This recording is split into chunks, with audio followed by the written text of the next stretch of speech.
Udah siap semuanya? Ya. Kita breaking naik Jerman ya. 1, 2, 3. Pada hari Minggu ku turut ayah ke kota.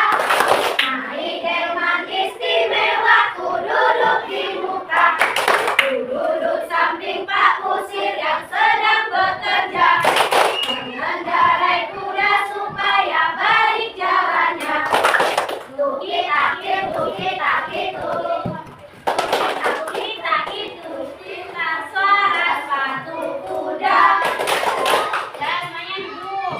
Jadi hari ini kita akan belajar tentang bentang alam yang ada di Indonesia.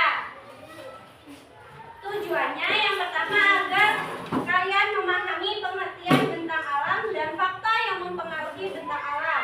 Yang kedua, agar kalian bisa menyebutkan tentang apa saja bentang alam yang ada di Indonesia. Ya, semuanya lihat ke depan.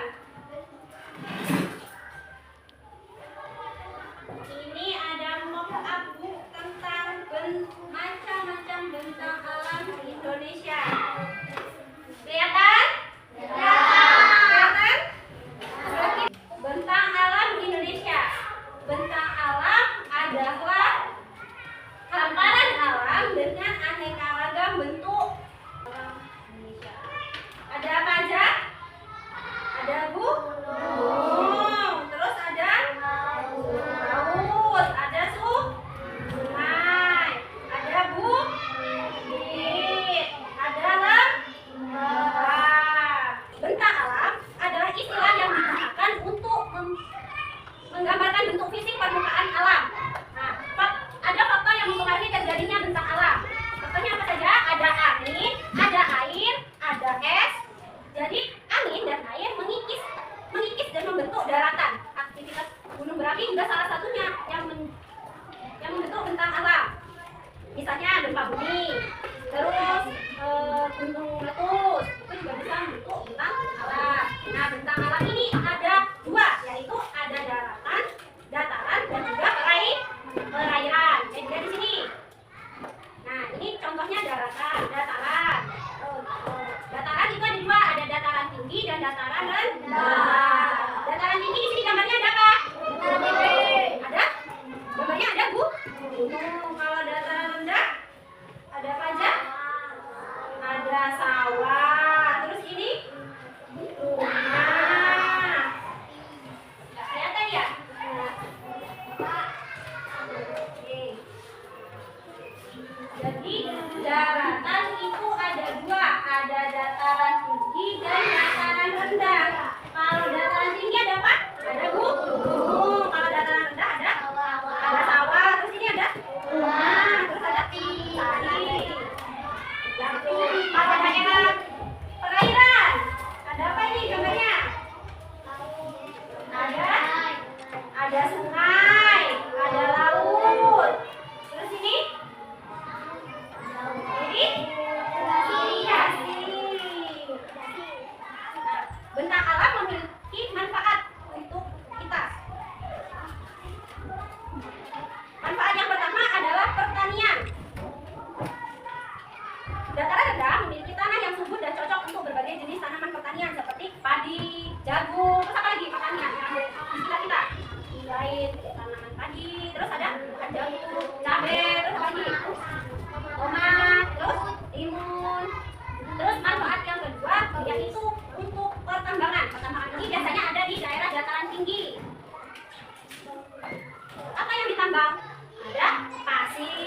untuk daerah perairan, ada yang tahu? Daerah perairan biasanya digunakan untuk apa? Yang pertama untuk transportasi. Misal kita mau pergi ke Jakarta, kan kita kan menyeberangnya apa? Laut. Terus nelayan mencarikan di laut. Perairan juga digunakan untuk pembangkit listrik tenaga air atau PLTA. Terus yang terakhir sebagai pariwisata. Contohnya apa kalau untuk pariwisata? Pantai. Siapa yang pernah ke pantai? Pantai, siapa yang pernah ke pantai? Belum. Kalau danau? Siapa yang pernah ke danau? Danau. Nah, siapa lagi yang pernah ke danau? Jadi manfaat tentang alat perairan itu yang pertama sebagai transportasi. Yang kedua pertanian. Kalau pertanian itu apa? Mengairi sawah, terus mengairi kebun, betul.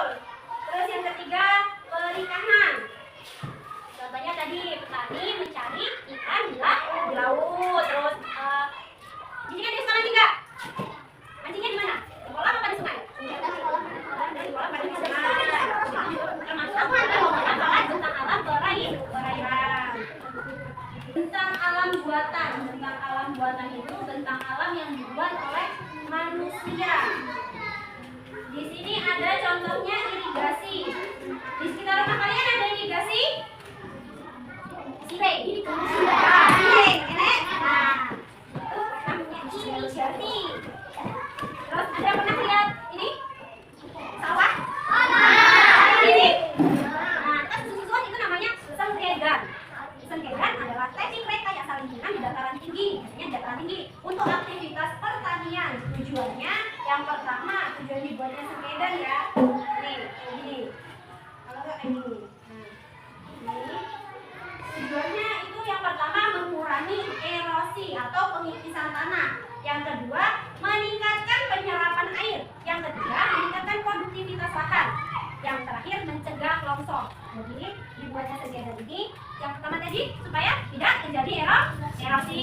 Yang kedua, untuk meningkatkan penyerapan tanah. Yang ketiga, meningkatkan produktivitas lahan. Dan yang terakhir, mencegah longsor.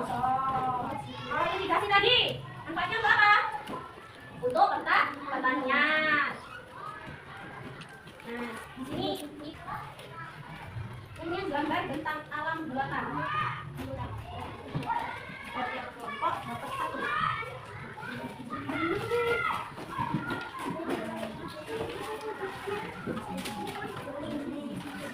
Semuanya ada ya? Nah, ibu punya gift. Siapa yang bisa jawab pertanyaannya nanti dapat hadiah. Hadiahnya isi pena.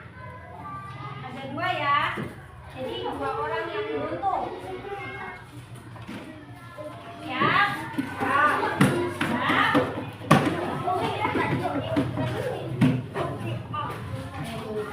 Yang pertama gambar apa?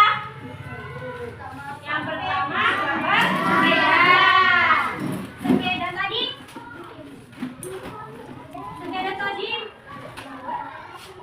Manfaatnya apa? Yang pertama untuk mengurangi erosi, mencegah longsor, meningkatkan penyerapan air dan meningkatkan produktivitas lahan. Terus yang kedua gambar irigasi. Tadi irigasi manfaatnya untuk apa? Untuk pertanian. Terus untuk mengairi kebun. Terus yang ketiga bendungan biasanya untuk apa? Air. Terus yang terakhir ada gambar lahan pertanian. Lahan pertanian contohnya apa? Sawah. Nah, sekarang cepat-cepat ya. Maju siapa ibu siapa yang tahu manfaat sengkedan? Tunjuk tangan terus maju ya.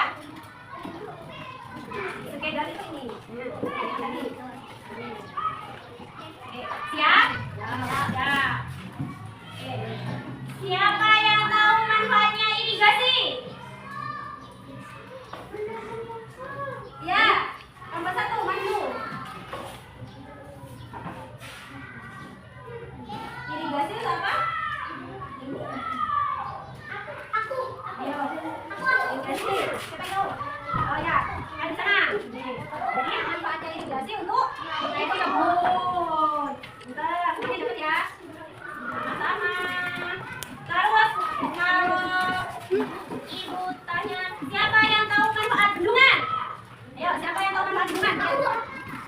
Manfaat bendungan untuk menahan air. Bentar. Dapat permen, manfaat dulu. Ayo, ayo siapa yang mau lagi dapat permen? Harus semangat. Ingat gambarnya. Terus lagi ya. Siapa yang tahu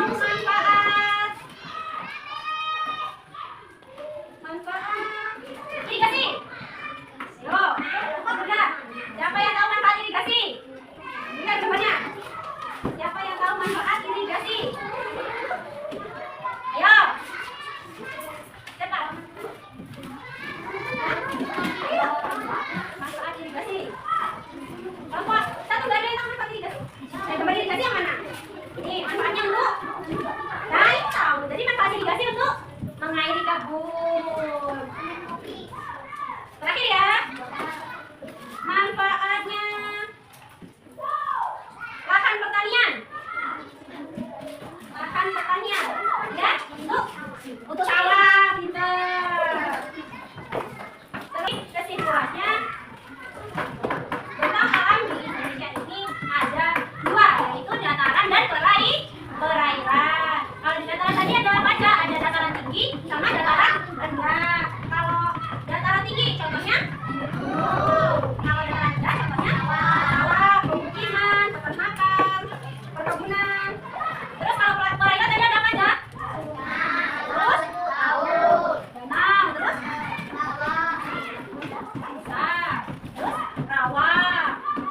Kalau bentang alam buatan ada apa aja? Ada bendungan, terus irigasi betul, sengketa. Terus kalau manfaat untuk dataran tinggi tadi, manfaatnya untuk daerah tetap benar.